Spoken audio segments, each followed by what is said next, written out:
ॐ भूर्भुवः स्वः तत्सवितुर्वरेण्यं भर्गो देवस्य धीमहि धियो यो न प्रचोदयात् ॐ शान्ति शान्ति शान्तिः. Namaste, my dear friends. This is video number 37 on Gospel of Sri Ramakrishna Parmahamsa. This video starts with explanation of Om. Chapter 33, explanation of Om. To Mahima. You explain Om with reference to A, U and M only. Mahima. A, U and M mean creation, preservation and destruction. Master. But I give the illustration of the sound of a gong. Tom, Tom, it is the merging of the lila in the nitya, the gross, the subtle, and the causal merge in the great cause, waking, dream, and deep sleep merge in Turiya. The striking of the gong is like the falling of a heavy weight into a big ocean. Waves begin to rise, the relative rises from the absolute, the causal, subtle, and gross bodies appear out of the great cause. From Turiya emerge the states of deep sleep, dream, and waking.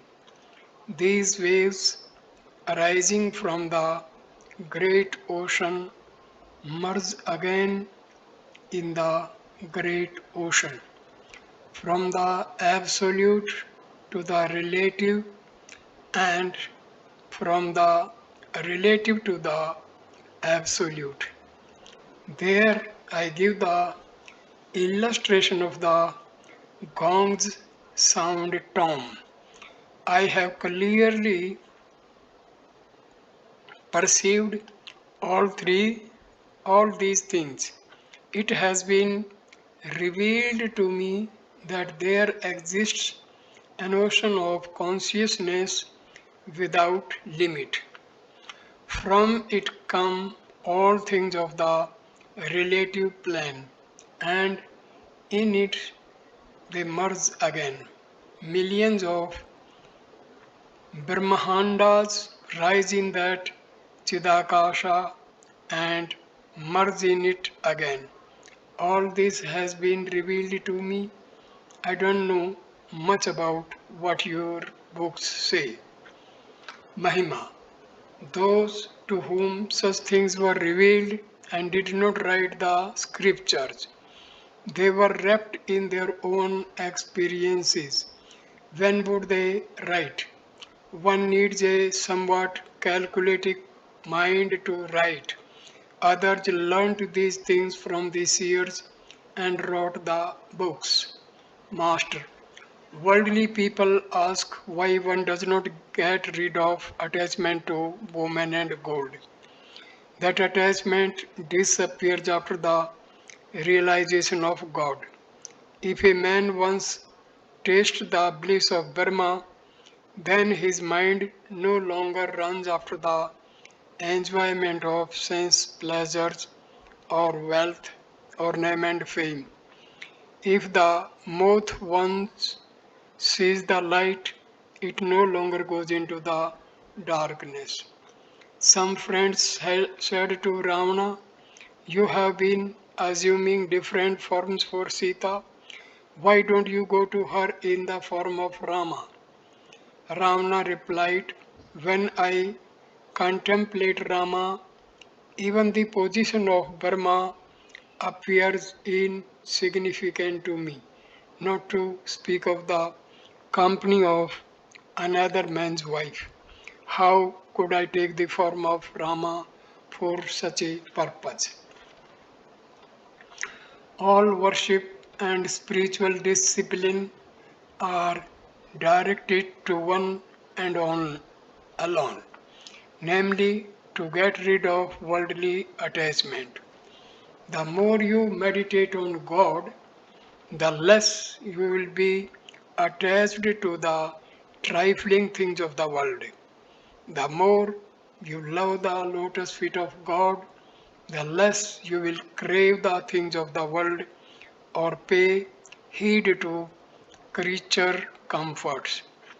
You will look on another man's wife as your mother and regard your own wife as your companion in spiritual life. You will get rid of your bestial desire and acquire godly qualities. You will be totally unattached to the world, though you may still have to live in the world. You will live as a Jivan Mukta. The disciples of Sri Chaitanya lived as householders in a spirit of detachment. You may quote thousands of arguments from Vedanta philosophy to true lover of God and try to explain the world as a dream, but you cannot shake his devotion to God. In spite of all your efforts, he will come back to his devotion. A man born with an element of Shiva becomes a jnani. His mind is always inclined to the feeling that the world is unreal and Brahma alone is real. But when a man is born with an element of Vishnu, he develops ecstatic love of God. That love can never be destroyed. It may wane a little now and then when he indulges in philosophical reasoning, but it ultimately returns to him increased a thousandfold. After the devotees had left the master, Mahima Charan brought Hajra to the room. M was present. Mahima said to Sri Ramakrishna, Sir, I have complaint against you. Why have you asked Hajra to go home? He has no desire to return to his family. Duty to one's mother. Master. His mother has told Ramlal how much she is suffering on account of his being away from home. So I have asked Hajra to go home, at least for 3 days, and see her. Can anyone succeed in spiritual discipline if it causes suffering for his mother? While visiting Vrindavan, I had almost made up my mind to live there. But when I remembered my mother, I said to myself, my mother will weep if I stay away from her. So I returned here with Mathur Babu. Besides, why should a Jnani like Hajra be afraid of going back to the world? Mahima, with a smile. Sir, that would be a pertinent question if Hajra were a Jnani. Master smiling, oh, Hajra has attained everything. He has just a little attachment to the world because of his children and a small debt. As people say, my aunt is now in perfect health, only she is slightly ill. Mahima.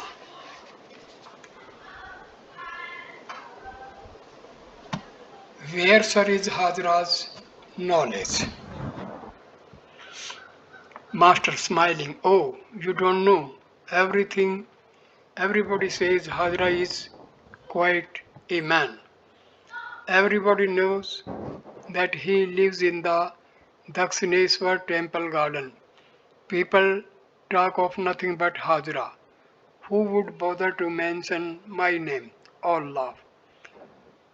Hajra, you, sir, are incomparable. You have no peer in the world. Therefore, nobody understands you. Master, there you are. To be sure, no one can have dealings with the incomparable. So, why should people mention me at all? Mahima.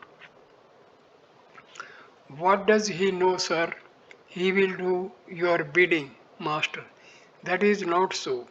You had better ask him about it. He said to me, you and I are on even terms. Mahima. He argues a great deal, master. Now and then he teaches me a lesson. All laugh.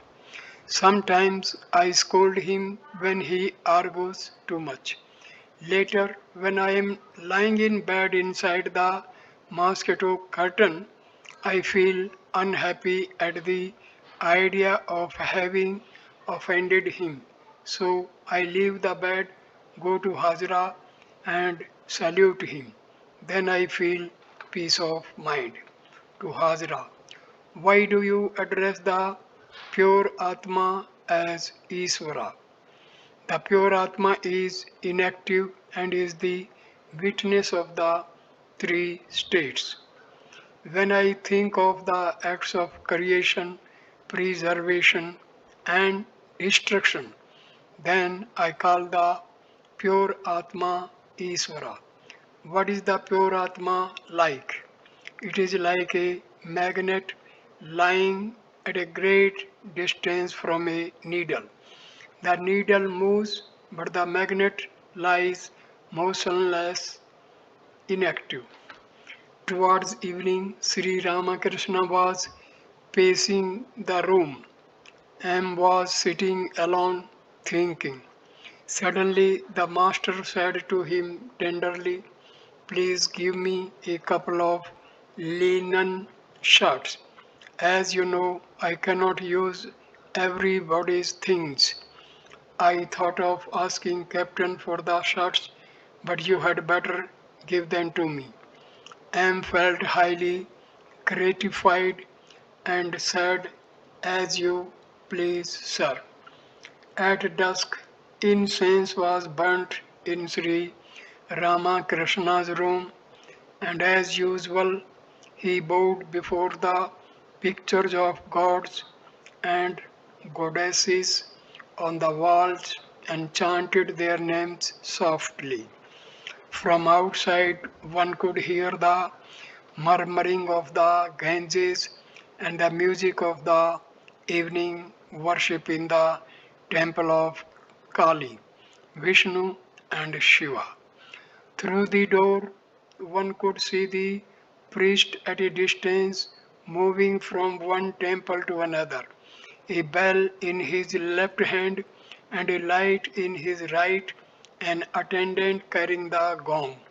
The evening melody was in harmony with the spirit of the hour and place and with the innermost thoughts of the worshippers. For the time being, the sordid things of daily life were forgotten. Later, Sri Ramakrishna was seated in his room in his usual blissful mood. Ishan had come from Calcutta.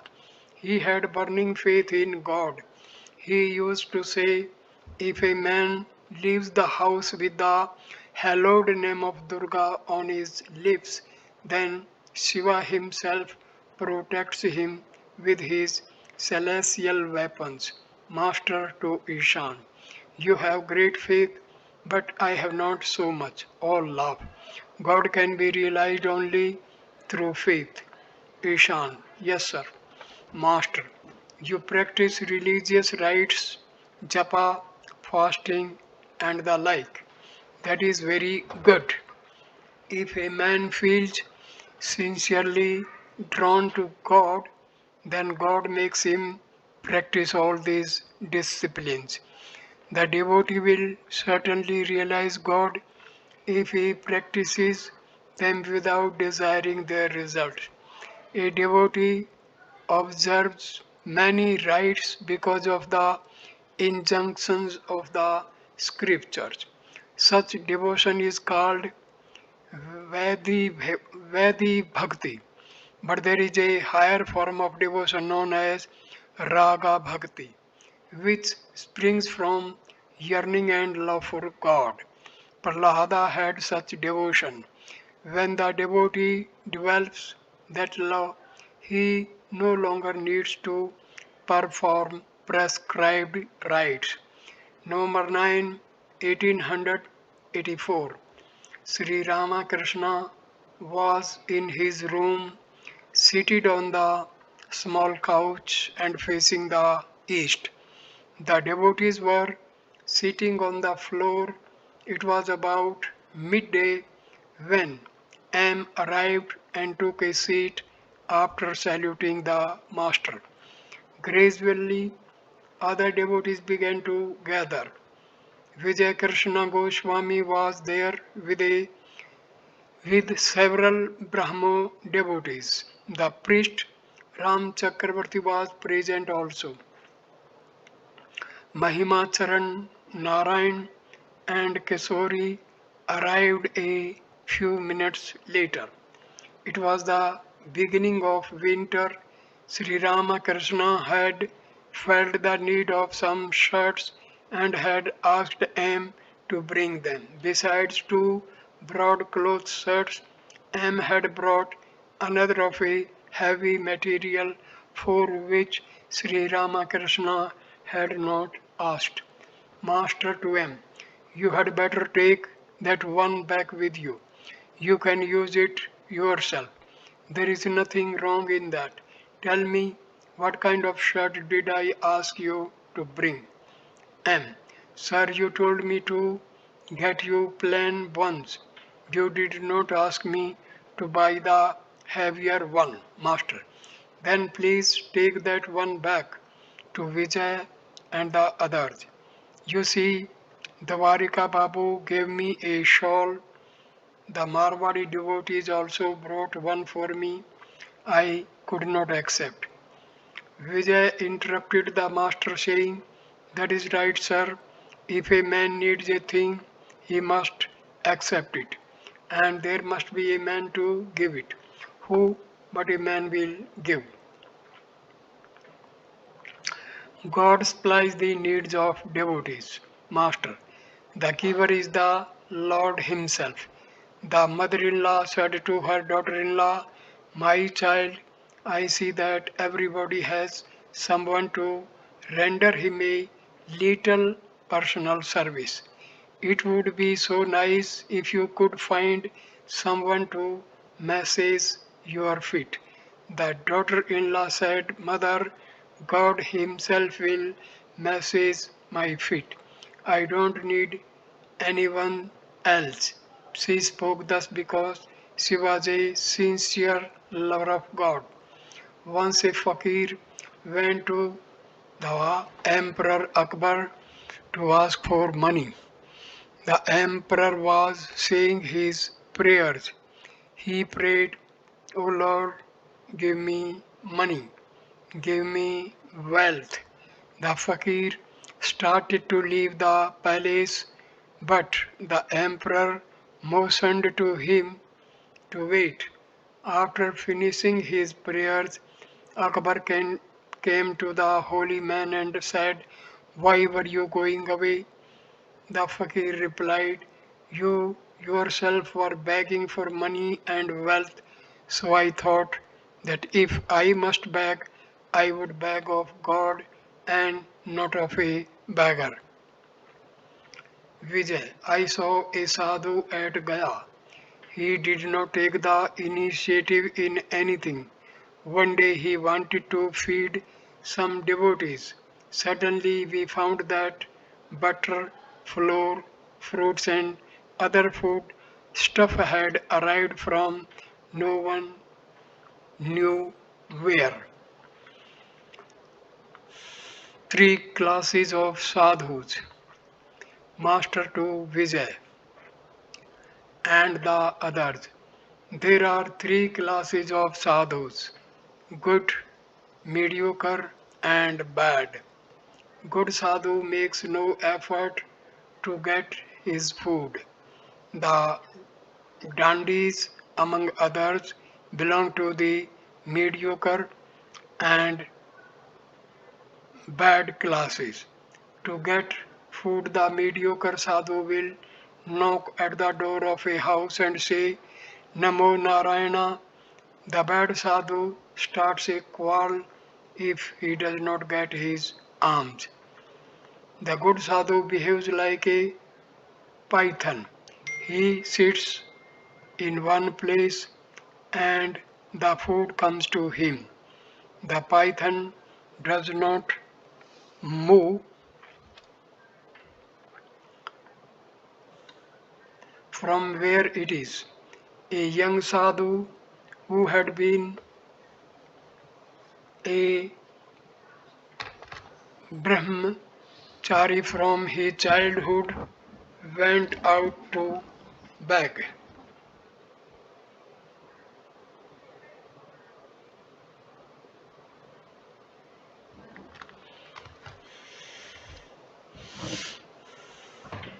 The python does not move from where it is. A young sadhu who had been a brahmachari from his boyhood went out to beg. A young girl offered him alms. The sadhu saw her breast and thought she had abscesses. He asked about them. The elderly woman of the family explained that she would someday be a mother and that God had given her breast to give milk to her children. God had provided for all this beforehand. At these words, the sadhu was struck with wonder. He said, Then I don't need to beg. God must have provided for me too. Some of the devotees thought that in that case they should not take any initiative either. Master. But those who think that an effort is needed must make the effort. Vijay. There is a nice story about that in the Bhaktmala. Master, tell it to us. Vijay. Please tell us yourself. Master. No, you tell it. I don't remember it very well. One should hear these things at the beginning. That's why I listened to them years ago. But now I am no longer in that mood. Hanuman said, I don't know the position of the stars or the phase of the moon. I only think of Rama. The chatak bird craves only rainwater. Even when it is dying of thirst, it turns its beak upward and wants only water from the sky. The Ganges, the Jamuna, and the seven oceans are filled to the brim, but still it will not touch the water of the earth. Rama and Lakshmana visited Pampa lake.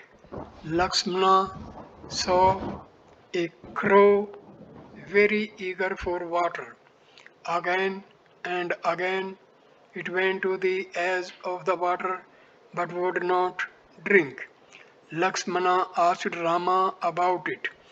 Rama said, Brother, this crow is a great devotee of God. Day and night it repeats the name of Rama. Its throat is parched with thirst, but still it won't drink for fear of missing a repetition of Rama's name. On a full night I said to Haladhari, brother, is it the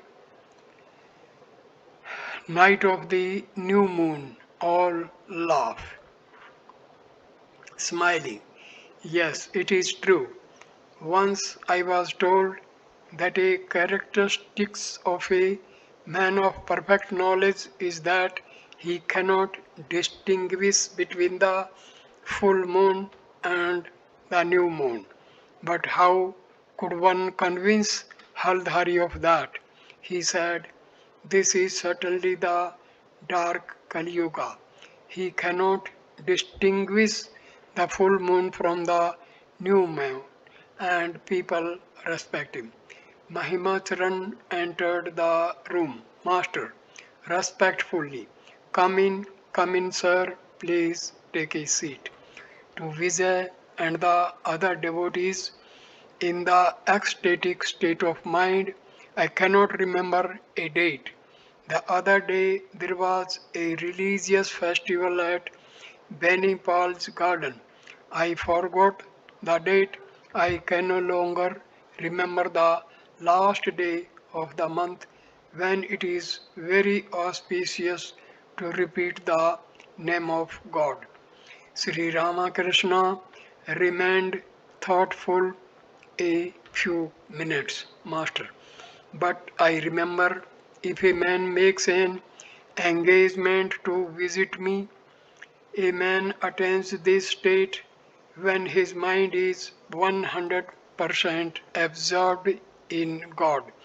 When Hanuman returned from Ceylon, Rama said to him, you have seen Sita, tell me, how did you find her? Hanuman said, O Rama, I saw that only the body of Sita lay there.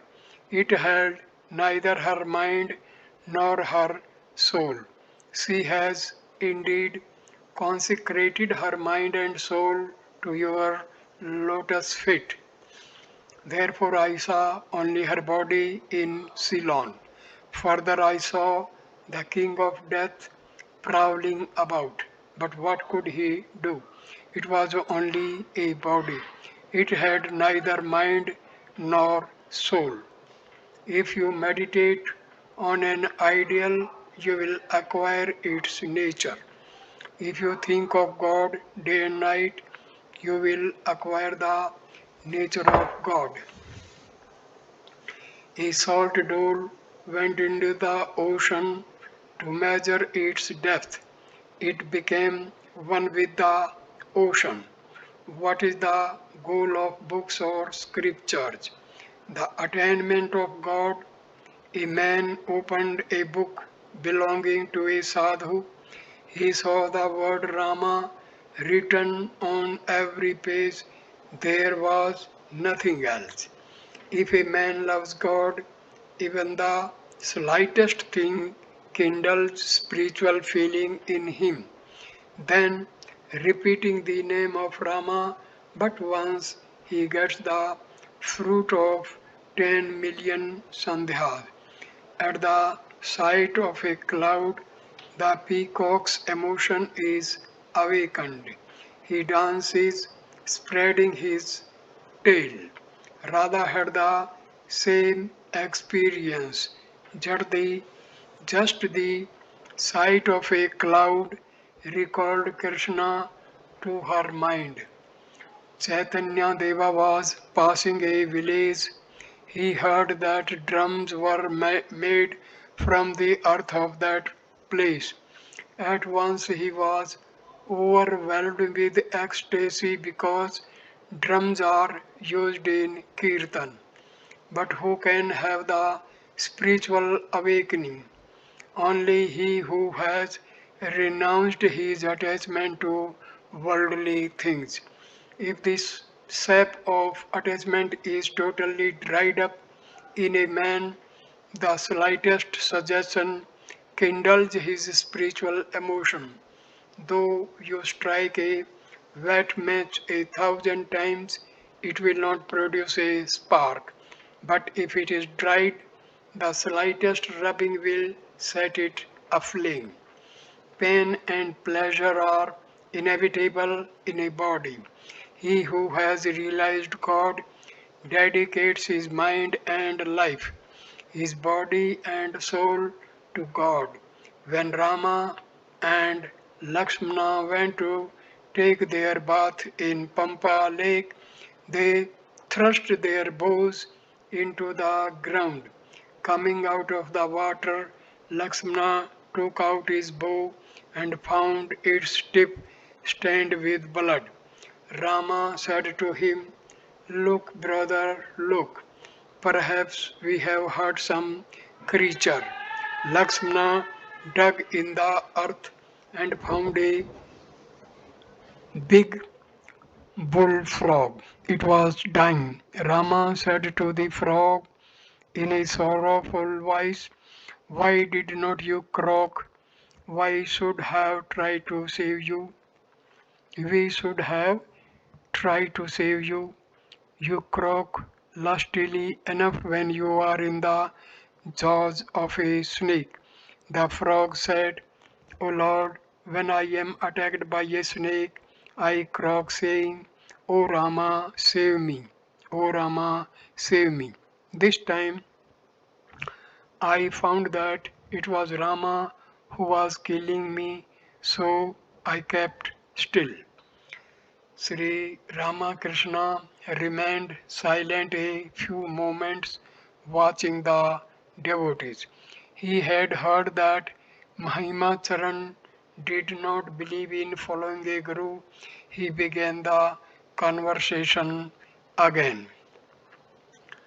Faith in Guru, Master.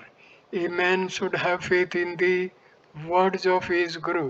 He doesn't have to look into his Guru's character. Though my Guru visits the grog shop, still he is the embodiment of eternal bliss.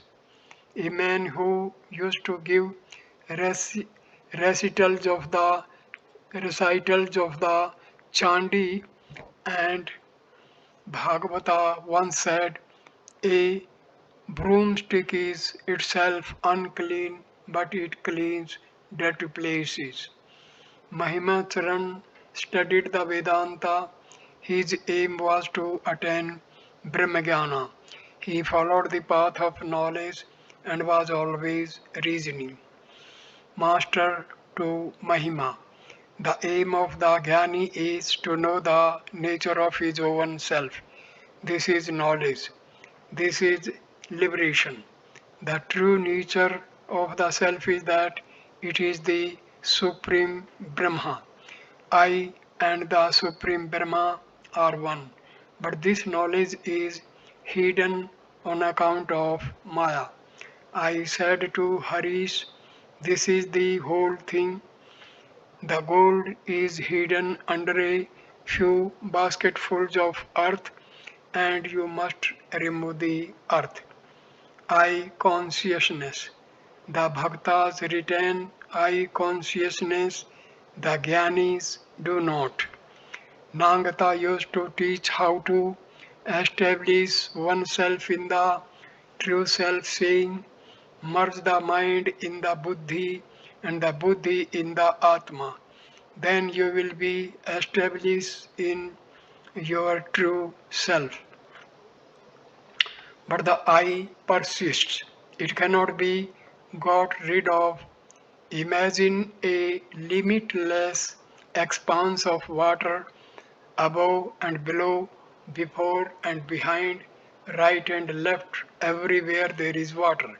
In that water, in that water is placed a jar filled with water. There is water inside the jar and water outside, but the jar is still there. The I is the jar.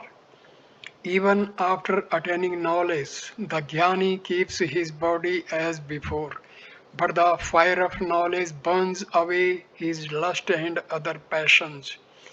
Many days ago, during an electric storm, a thunderbolt struck the Kali temple.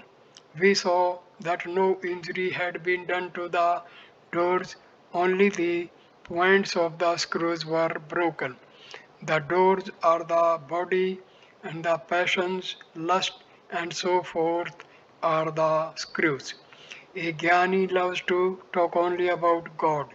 He feels pained if one talks about worldly things. But a worldly man belongs to a different class. He always has the turban of ignorance on his head. He always comes back to worldly topics. The Vedas speak of the seven planes of mind. When the Jnani's mind ascends to the fifth plane, he cannot listen to anything or talk of anything but God. At that stage, only words of wisdom come from his lips. The Vedas speak of Satchit Ananda, Brahma.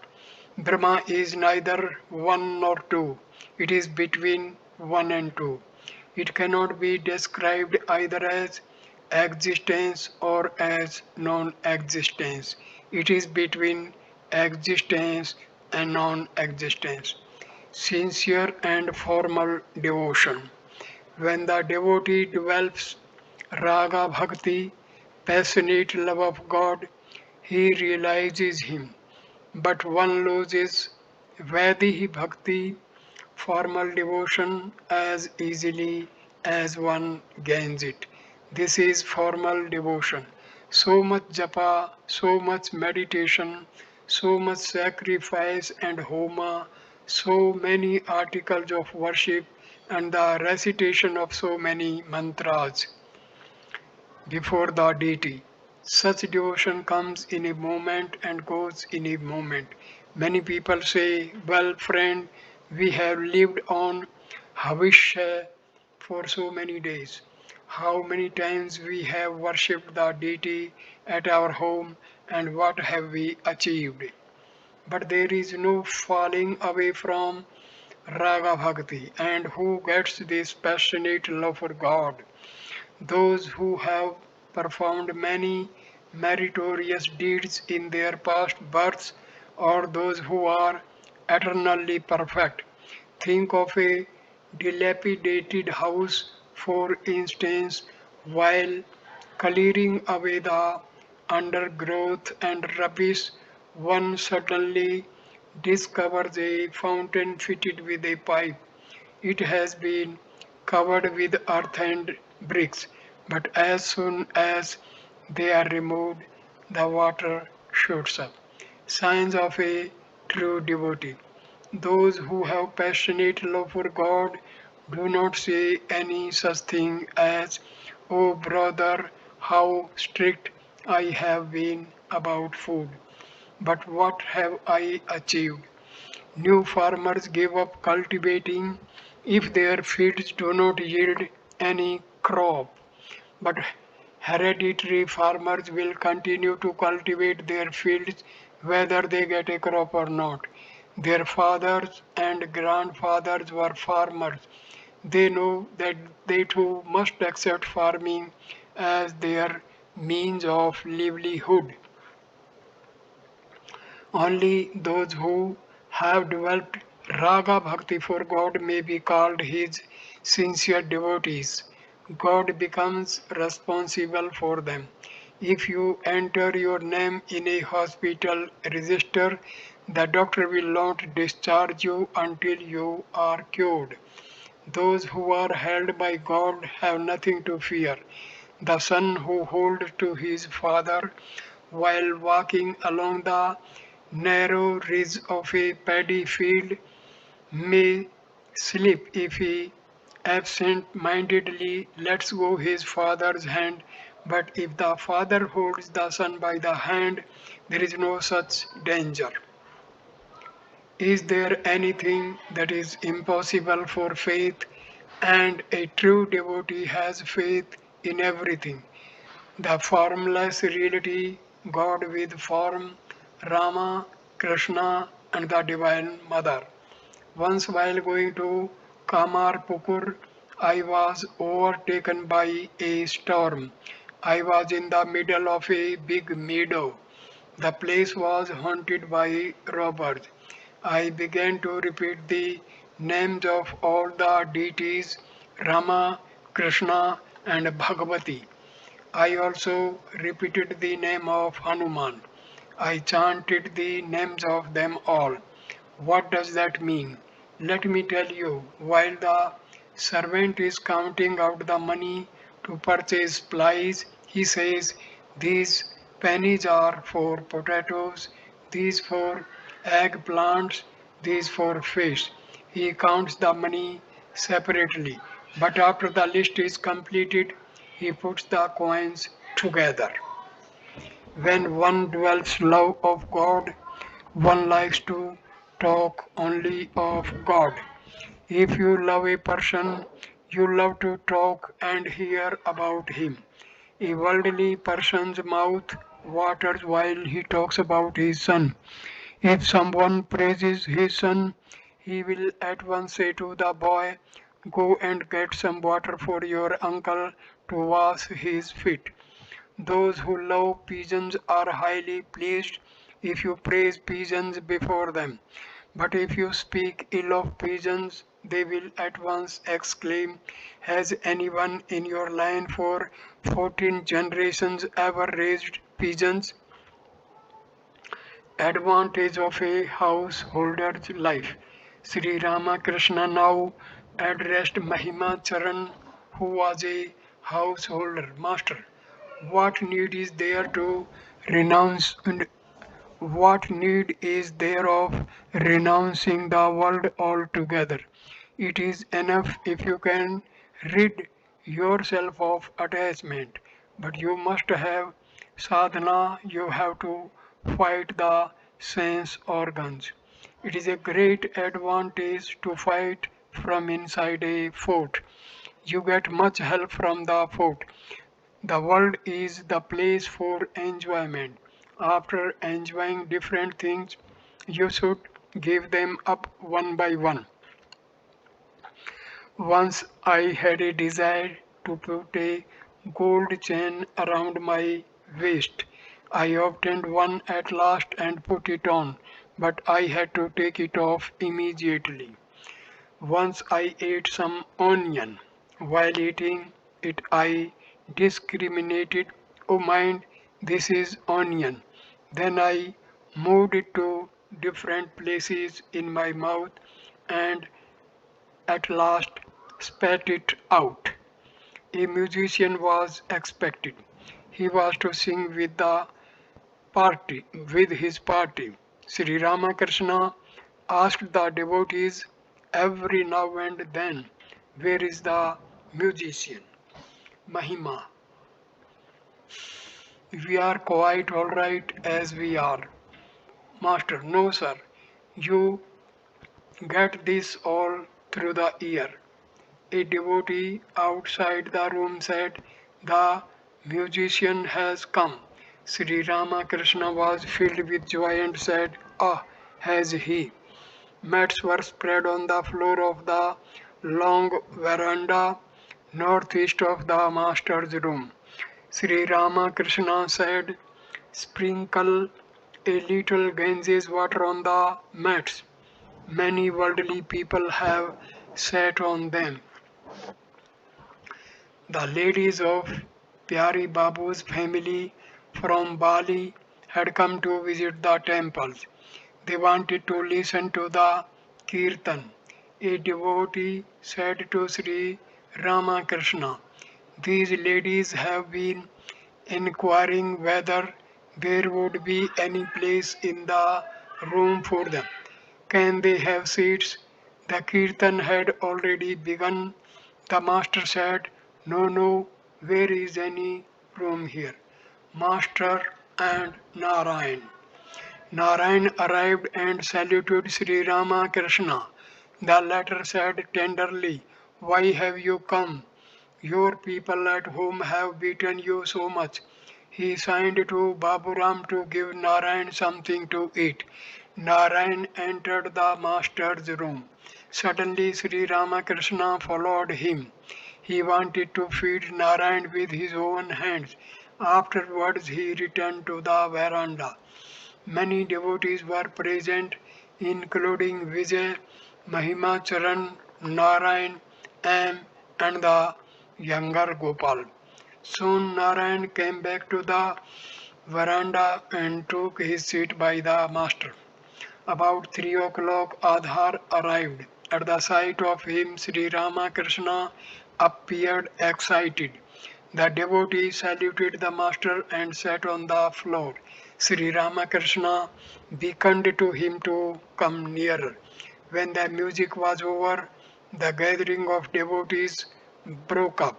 Some began to stroll in the garden, some went to the temples to watch the evening service.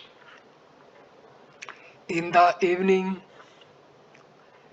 arrangements were made for kirtan inside the master's room. Sri Ramakrishna eagerly asked a devotee to have an extra lamp. The two lamps lit the room brightly. Sri Ramakrishna said to Vijay, "Why are you sitting there? Come near to me." This time the kirtan created an intense atmosphere. The master danced in an ecstasy of joy. The devotees also danced encircling him. While Vijay was dancing, his clothes dropped. He was unconscious.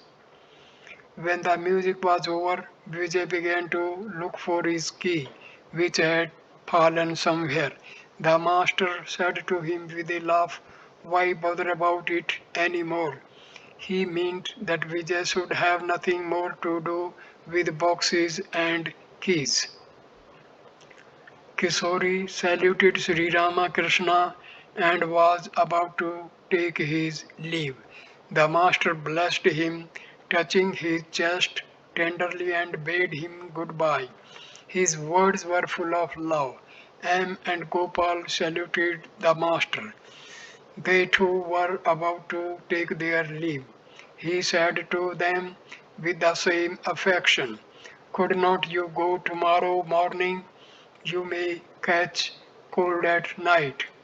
M and Gopal decided to spend the night with Sri Ramakrishna. They sat on the floor with a few other devotees. Sri Ramakrishna had had no rest the whole day. The devotees had been with him all the time. He went out for a few minutes, returning to the room. He saw M taking down a song from Ramlal. "Master, what are you doing?" M said that he was writing down a song. On being told what the song was, the master remarked that it was a rather long song. M wrote a line or two and then stopped writing.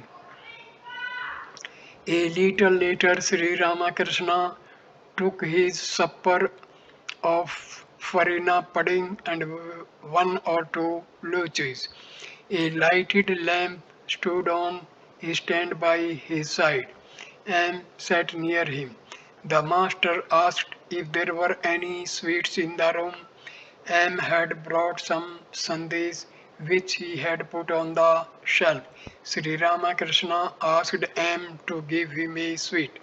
M searched for the sweets but could not find them. He was embarrassed. They had been given to the devotees. After finishing his supper, Sri Ramakrishna sat on the small couch and M seated himself on the foot rug. The master, talking about Narayan, was overcome with emotion. "Master, I saw Narayan today." M. "Yes, sir." His eyes were moist. When I looked at his face, I felt like weeping. Master, Master, the sight of him arouses a mother's love in me, as it were. His relatives beat him at home because he comes here. There is none to defend him. M. The other day he left his books at Haripada's house and fled to you. Master, it was not good for him to do that. Sri Ramakrishna was silent. After a few minutes he continued, Master, you see he has much substance in him. Otherwise, how could I be attracted to him even though I was listening to the kirtan at the time? I had to leave the music and go into the room. That never happened before. Again Sri Ramakrishna felt silent. A few minutes later he began to talk. Master, in an ecstatic state, I asked him how he was feeling. He just said he was happy to feed him now and then as parents do their child. Sri Ramakrishna then spoke about Tej Chandra, Master to M. Please ask him what he thinks of me. Does he think of me as a Jnani or what does he say about me? I understand that he is very reticent to Gopal. Ask Tej Chandra to come here Saturdays and Tuesdays to M. Suppose I go to your school and look for M thought that Sri Ramakrishna wanted to go to his school to see Narayan. He said to the master, you might as well wait at our house. Master, no, I have something else in mind. I should like to see whether there are other worthwhile boys in the school. And of course, you can go. Other visitors come to the school. You can come too. Sri Ramakrishna was smoking. M and Gopal finished their supper. They decided to sleep in the Nahabat. M again sat on the floor near Sri Ramakrishna. Master to M. There may be some pots and pans in the Nahabat. Why not sleep here in this room? M. Very well, sir. It was 10 or 11 o'clock at night. Sri Ramakrishna was sitting on the small couch, resting against a pillow. M sat on the floor. The master was conversing with him. A lamp burnt on a stand near the wall. The master felt great compassion for his devotees. He wanted to bless M by accepting his personal service. Master, my feet ache. Please rub them gently. M seated himself on the small couch and took the master's feet on his lap. He stroked them now and then. Sri Ramakrishna would ask his disciple a question. Master smiling. How did you how did you like today's conversation? Very much indeed. Master smiling. How I spoke about the Emperor Akbar. It was very good. Master, repeat it to me. M. A fakir came to visit Akbar. The emperor was saying his prayers. In his prayers, he was asking God to give him wealth and riches. Thereupon, the fakir was about to leave the room quietly. Later, when the emperor asked him about it, the fakir said, if I must beg, why should I beg of a beggar? Master, what else did we talk about? M. You told us a great deal about saving up for the future. Master smiling. What did I say? M. As long as a man feels that he must try, he should make an effort. How well you told us about it at Sinthi. Master, what did I say? M. God takes upon himself complete responsibility for one who totally depends upon him. It is like a guardian taking charge of a minor. You also told us that at a feast a child cannot by himself find a place to eat his meal. Someone finds a place for him. Master, no, that is not quite to the point. I said that the child does not fall if the father leads him and holds his hand. And you also described the three classes of sadhus. The best sadhu does not move about to get his food. He lives in one place and gets his food there. You told us about that young sadhu who said when he saw the breast of a young girl, why has she those abscesses? You told us many other things. Master smiling. What else? And about the crow of Pampa Lake. He repeated the name of Rama day and night. That is why he could not drink the water though he went to its edge.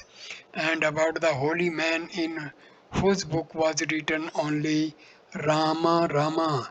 And what Hanuman said to Rama? Master, what did he say? And Hanuman said to Rama, I saw Sita in Ceylon, but it was only her body, her mind and soul were lying at your feet. And about the Chatak bird, he will not drink anything but rain water. And about Jnana Yoga and Bhakti Yoga. Master, what did I say about them? And as long as one is conscious of the jar, the ego will certainly remain. As long as one is conscious of I, one cannot get rid of the idea I am the devotee and thou art God. Master, no, it is not that. The jar does not disappear whether one is conscious of it or not. One cannot get rid of the I. You may reason 1,000 times, still it will not go. M. Remained silent a few moments. M. You had that talk with Ishan Mukherjee in the Kali temple. We were very lucky to be there. Master, smiling. Yes, yes, tell me, what did I say? You said that work is only the first step. You told us that you said to Sambhu Malik, if God appears before you, will you ask him for a number of hospitals and dispensaries? You said another thing. God does not reveal himself to a person as long as he is attached to work. You said that to Kesab Sen. Master, what did I say? As long as the baby plays with the toy and forgets everything else, its mother looks after her cooking and other household duties. But when the baby throws away the toy and cries, then the mother puts down the rice pot and comes to the baby. You said another thing that day. Lakshmana asked Rama where one could find God. After a great deal of explanation, Rama said to him, Brother, I dwell in the man in whom you find ecstatic love, a love which makes him laugh and weep and dance and sing. Master, ah me. Sri Ramakrishna sat in silence a few minutes. And that day you spoke only words of renunciation to Ishan. Since then, many of us have come to our senses. Now we are eager to reduce our duties. You said that day Ramana died in Ceylon and Behula wept bitterly for him. Sri Ramakrishna laughed aloud and humbly. Sir, is not it desirable to reduce the number of one's duties and entanglements? Master, yes, but it is a different thing if you happen to come across a sadhu or a poor man, then you should serve him. M. And that day you spoke very rightly to Ishan about flatterers. They are like vultures on a carcass. You once said that to Padamlochan also, Master. No to Vamandas of Ulu. After a while, M sat on the floor near the small couch. Sri Ramakrishna felt sleepy. He said to M, "Go to sleep. Where is Gopal? Please shut the door." Next morning, Sri Ramakrishna left his bed very early. As usual, he chanted the holy names of the different gods and goddesses. Now and then he looked at the sacred river. The morning worship began in the temples of Radha Kanta and Mother Kali. M had spent the night on the floor of the master's room. He left his bed and watched the worship in the different temples. Sri Ramakrishna finished his bath and went with M to the Kali temple. He asked the disciple to lock the door of his room. In the temple, he took the seat in front of the image of Kali and offered flowers, sometimes at her feet and sometimes on his own head. He fanned the deity, then he returned to his room and asked M to unlock the door. Entering the room, he sat on the small couch. He was completely overwhelmed with divine fervor and began to chant the name of God. M sat alone on the floor. Sri Ramakrishna began to sing about the Divine Mother. Who is there that can understand what Mother Kali is? When the six darshanas are powerless to reveal her, it is she, the scripture say, that is the inner self of the yogi who in self-discovery of the yogi who in self discovers all his joy. See that of her own sweet will inhabits every living thing.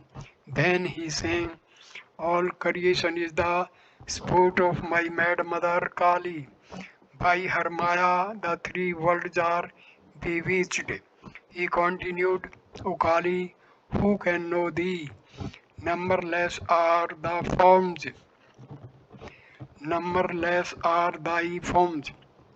Again he sang, O mother, redeem me speedily. From terror of the king of death, I am about to die. M said to himself, I wish he would sing, Mother, thou canst not trick me any more, for I have seen the crimson lotus feet. Strangely enough, no sooner had the thought passed through M mind than Sri Ramakrishna sang the song. A few minutes later he said to M, what do you think of the present state of my mind?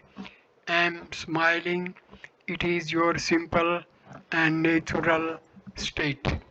Sri Ramakrishna sang to himself the following refrain of a song.